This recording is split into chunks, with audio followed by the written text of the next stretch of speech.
HTML, CSS এবং বুটস্ট্র্যাপের এই কোর্সে আজকে আমরা কথা বলবো কিভাবে আমরা এই কোর্সটা ভালো মতো ব্যবহার করতে পারি। অর্থাৎ কি কি কাজ আমাদের অবশ্যই করা উচিত যখন আমরা এই কোর্সটি করব, যাতে করে ওয়েব ডেভেলপমেন্ট আমরা খুব এফিশিয়েন্টলি শিখতে পারি।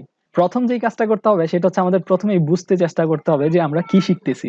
অর্থাৎ যখনই কোনো টপিক বা কোনো ট্যাগ বা কোনো ক্লাস বা অবজেক্ট নিয়ে আমরা আলোচনা করব, সেই ক্ষেত্রে আমাদের প্রথমেই লক্ষ্য থাকবে যেন আমরা ওই জিনিসটা ভালোভাবে বুঝতে পারি। দ্বিতীয় যে জিনিসটা করতে হবে সেটা হচ্ছে আমরা যাই শিখবো সেটার সাথে সাথে কোড করে ফেলবো। অর্থাৎ আমাদের সেটা প্র্যাকটিস করতে হবে সাথে সাথে, যাতে করে আমরা একটু পরে সেটা ভুলে না যাই। এমন অনেক ট্যাগ, এমন অনেক টপিক থাকবে যেটা আসলে আমাদের মনে থাকবে না, কিন্তু যে জিনিসটা আমাদের করতে হবে সেটা হচ্ছে সাথে সাথে আমাদের কোড করতে হবে। ৩ নম্বর হচ্ছে প্র্যাকটিস। অর্থাৎ আমরা যাই শিখবো আমরা সেটা অবশ্যই প্র্যাকটিস করব, আমরা বারবার প্র্যাকটিস করব, আমরা কয়েকবার প্র্যাকটিস করব। আমরা হয়তো নতুন কোনো জিনিস বানানোর চেষ্টা করব, অথবা আমরা যে জিনিসটা শিখবো সেটাই আমরা আরো ইমপ্রুভ করার চেষ্টা করব।